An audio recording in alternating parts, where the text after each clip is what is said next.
Sejarah statistika. Ilmu statistika memiliki sejarah yang panjang dan berakar dalam peradaban manusia.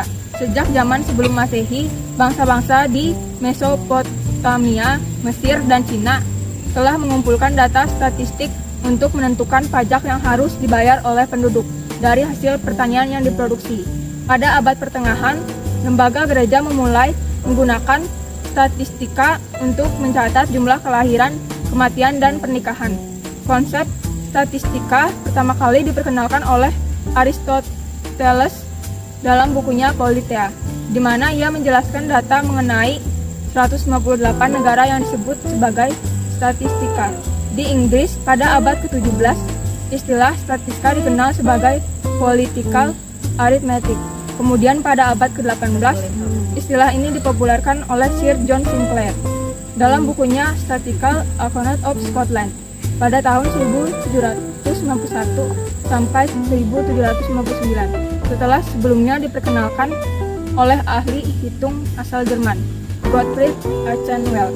Dengan demikian, perkembangan ilmu statistika mencerminkan kebutuhan manusia untuk mengumpulkan dan menganalisis data demi pengambilan keputusan yang lebih baik dalam berbagai aspek kehidupan. Selanjutnya, pengertian statistika dan statistik. Statistika adalah ilmu pengetahuan murni dan terapan mengenai penciptaan, pengembangan, dan penerapan teknik-teknik sedemikian rupa sehingga ketidakpastian inferensia induktif dapat dievaluasi. Statistika dalam pengertian sebagai ilmu dibedakan menjadi dua, yaitu yang pertama, statistik deskriptif mempunyai tujuan untuk mendeskripsikan atau memberi gambaran objek yang diteliti. Yang kedua, statistik inferensial atau induktif mempunyai tujuan untuk penarikan kesimpulan. Sedangkan statistik adalah kumpulan fakta yang berbentuk angka-angka yang disusun dalam bentuk daftar atau tabel yang menggambarkan suatu persoalan. Perbedaan dari statistik dan parameter adalah statistik merupakan sembarangan nilai yang menjelaskan nilai dari sampel, sedangkan parameter merupakan sembarangan nilai yang menjelaskan nilai dari populasi. Yang ketiga adalah data statistik. Setiap kegiatan yang berkaitan dengan statistik selalu berhubungan dengan data. Menurut Kamus Besar Bahasa Indonesia, pengertian data adalah keterangan yang benar dan nyata. Data adalah bentuk jamak dari datum. Datum adalah keterangan atau informasi yang diperoleh suatu pengamatan, sedangkan data adalah segala keterangan atau informasi yang dapat memberikan gambaran tentang suatu keadaan. Dari contoh-contoh yang telah diberikan sebelumnya, dapat diperoleh bahwa tujuan pengumpulan data adalah yang pertama, untuk memperoleh gambaran suatu keadaan, yang kedua, untuk dasar pengambilan keputusan. Syarat data yang baik agar memperoleh kesimpulan tepat dan benar, maka data yang dikumpulkan dalam pengamatan harus nyata dan benar. Di antaranya, data harus objektif, yaitu sesuai keadaan sebenarnya. Yang kedua, data harus mewakili atau representatif. Yang ketiga, data harus update. Dan yang keempat, data harus relevan dengan masalah yang akan dibicarakan. Yang kedua, ada skala pengukuran pada data. Yang pertama, skala nominal atau klasifikasi. Skala nominal merupakan skala pengukuran yang paling rendah tingkatannya di antara keempat skala pengukuran yang lain. Seperti namanya, skala ini membedakan satu objek dengan objek lainnya berdasarkan lambang yang diberikan. Jadi data yang dihasilkan adalah posisi data setara, seperti pegawai negeri tidak lebih tinggi dari wira swasta meskipun angka tandanya berbeda. Bilangan dalam skala nominal berfungsi hanya sebagai lambang untuk membedakan terhadap bilangan-bilangan tersebut, tidak berlaku hukum aritmetika. Tidak boleh menjumlahkan, mengurangi, mengalihkan maupun membagi, dan adalah hubungan sama dengan dan tidak sama dengan. Statistik yang sesuai dengan data berskala nominal adalah statistik non-parametrik. Contoh perhitungan statistik yang cocok adalah modus, frekuensi, dan koefisiensi kontingensi.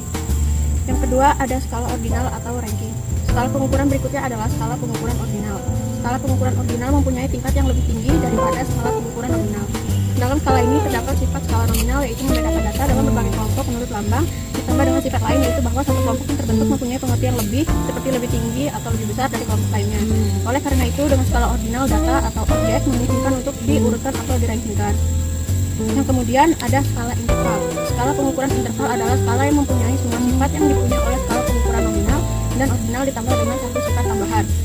Dalam skala interval, selain data dapat dibedakan antara yang satu dengan yang lainnya dan dapat diranking perbedaan seperti jarak atau interval antara data yang satu dengan data yang lainnya dapat diukur. Yang terakhir ada skala rasio. Skala rasio merupakan skala yang paling tinggi peringkatnya. Semua sifat yang ada dalam skala terdahulu dipunyai oleh skala rasio. Sebagai tambahan, dalam skala ini rasio atau perbandingan antara satu data dengan data lainnya mempunyai makna. Statistik yang sesuai dengan data berskala rasio adalah statistik non-parametrik dan statistik parametrik. Contoh perhitungan statistik yang cocok adalah rata-rata kur, koefisiensi variasi, dan statistik-statistik lain yang menurut diketahuinya titik nol mutlak. Selanjutnya Selanjutnya adalah populasi dan sampel, di mana populasi adalah seluruh objek yang menjadi sasaran penelitian atau pengamatan dan memiliki sifat-sifat yang sama.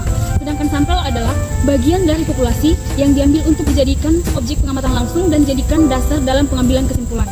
Dengan kata lain, populasi adalah himpunan keseluruhan objek yang diteliti, sedangkan sampel adalah bagian yang diambil dari populasi tersebut.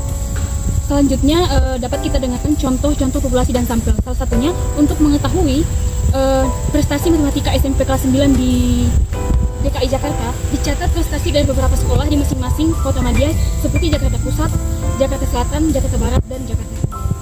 Nah, yang termasuk populasi adalah seluruh siswa SMP kelas 9 di Provinsi DKI Jakarta.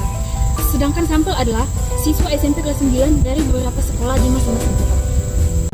Sekian pemaparan materi dari kelompok kami Ceribel Part 2. Dah.